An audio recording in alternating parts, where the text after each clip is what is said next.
Madam, বিলটা 2700 টাকা হয়েছে। ভাইয়া, আমাদের কাছে তো টাকা নেই, এর বিনিময়ে কি করতে হবে বলুন, আমরা সব করে দিব। আপনারা আমার সাথে মজা করছেন তাই না? প্লিজ বিলটা দিয়ে দিন, দোকানটা বন্ধ করবো।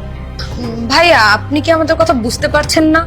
আমরা তো বললাম যে আমাদের দুই বোনের কাছে টাকা নেই। এখন বলেন কি করতে হবে? আপনি যদি বলেন বাসন মাজতে, তাহলে আমরা বাসন মাজতে রাজি আছি। আপনি যদি বলেন আমাদেরকে ফ্লোর মুছতে, তাহলে আমরা ফ্লোর মুছতেও রাজি আছি। তারপরেও টাকা চাইবেন না, কারণ আমাদের দুজনের কাছে টাকা নেই। এখন বলেন কি করতে হবে, আমরা সেটাই করতে রাজি আছি। ছি ছি ম্যাডাম, এসব কি বলছেন? এমনিতেও আপনারা বন্ধ করার সময় এসেছেন। মালিককে বলে আমি রেস্টুরেন্টটা খুলিয়েছি, আর আপনাদেরকে সেই সেবাটাই দিতে যাচ্ছিলাম। কিন্তু আপনারা বলছেন আপনাদের কাছে টাকা নেই, সেটা কি করে হয়? আমরা যখন বাসা থেকে এসেছি টাকাটা আনতে ভুলেই গেছি, আমরা খেয়াল করিনি তো, এই জন্য খাবার খেয়ে নিয়েছি। আই এম সরি, কিন্তু আপনি যে কাজ বলবেন আমরা দুজন সেই কাজই করে নেব। আপনি বলেন না কোন কাজটা করতে হবে। ম্যাডাম কি বলছেন, এটা কিভাবে সম্ভব? অনেক জায়গায় তো দেখেছি টাকা না থাকলে তারা রেস্টুরেন্টের কাজ করায়, আপনারাও তাই করেন। আমার আপু ঠিকই বলেছে, আমরা দুই বোন কিন্তু অনেক ফ্রি। আর এখানে বিল কত হয়েছে? 2700 টাকা। তো আপনি না হয় বিলটা পে করে দেন, আর আপনি যদি চান তাহলে আমরা দুই বোন মিলে আপনার বাসায় গিয়ে আপনার পার্সোনাল কাজ করে দিয়ে আসবো। তারপরও টাকা টুকা চান না, আমাদের কাছে কোনো টাকা নেই। হ্যাঁ, ও কিন্তু একদম ঠিক কথা বলেছেন। আপনি একটু ভেবে দেখেন, আপনি কি কাজ করবেন? এই রেস্টুরেন্টের কাজ করাবেন, নাকি আমাদের দুইজনকে নিয়ে যে আপনি রাতে মজা করবেন বলেন? এমন সুযোগ কিন্তু সবার লাইফে সবসময় আসে না, ভেবে দেখেন। সরি ম্যাডাম, আপনারা আমাকে যে মানুষটা ভাবছেন আমি সেই মানুষটা না। আর তাছাড়া আমি এখানে চাকরি করি। আমার মালিক যদি জানতে পারে যে আপনারা দুজন আমাকে এই অফার করেছেন, আপনাদেরকেও খারাপ ভাববে। ইনফ্যাক্ট আপনাদের ফ্যামিলিকেও এখানে ডাকা হতে পারে। আর তাছাড়া আমি অন্য ফ্যামিলি থেকে বিলং করি, হয়তো আমাকে দেখতে এমন দেখাচ্ছে, কিন্তু আপনারা ভুল করছেন। আচ্ছা, যেহেতু আপনাদের কাছে টাকা নেই, ঠিক আছে, দেখি একটা ব্যবস্থা করতে পারি কিনা।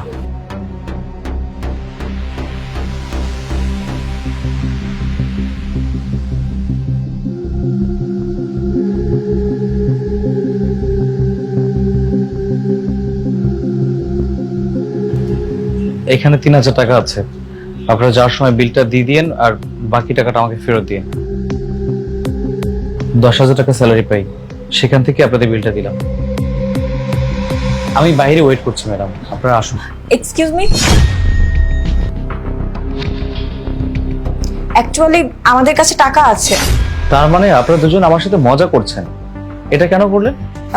I am so sorry, actually আমরা আপনাকে পরীক্ষা করছিলাম। পরীক্ষা? কিসের পরীক্ষা? আসলে ব্যাপারটা আমি আপনাকে বুঝিয়ে বলছি। আমাদের বাবা আপনার সাথে আমার বোনের বিয়ে ঠিক করেছে, কিন্তু আমার বোন তো একজন অপরিচিত অচেনা কাউকে বিয়ে করতে পারে না, তাই না? তাই আপনাকে পরীক্ষা করার জন্য আমার বোন এই রেস্টুরেন্টে এসেছে, যে আপনি সৎ কিনা পরীক্ষা করার জন্যই আমরা দুই বোন এই রেস্টুরেন্টে এসেছি। আচ্ছা, সবকিছু আমার কাছে এখন ক্লিয়ার হয়ে গেছে। হ্যাঁ, এই কারণেই আমরা আপনাকে পরীক্ষা করছিলাম। কিন্তু আজকালকার ছেলেরা না একদমই সুবিধাজনক না। আপনিই বলুন, কোনো মেয়ে যদি এরকম অফার কাউকে করে, সে কি রিজেক্ট করবে? কখনোই না। তাই আমরা আপনাকে এরকম একটা অফার করে দেখছিলাম যে আপনি কি বলেন। কিন্তু বিশ্বাস করেন, আপনি অনেক ভালো মনের মানুষ, আপনি একদমই রিয়েক্ট করেননি। আরেকটা জিনিস আমার খুব জানতে ইচ্ছা করছে। আমাদের জানা মতে আপনার বাবা অনেক বড় একটা বিজনেসম্যান।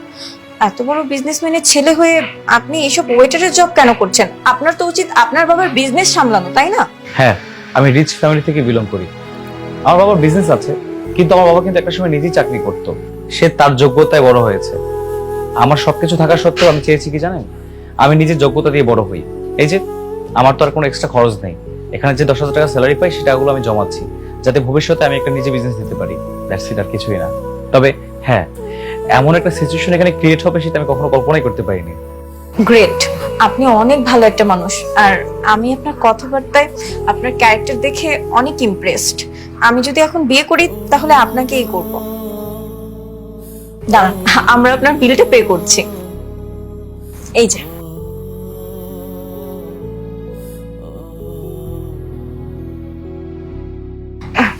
আচ্ছা ঠিক আছে, তাহলে আমরা এখন আসি। হ্যাঁ, চল।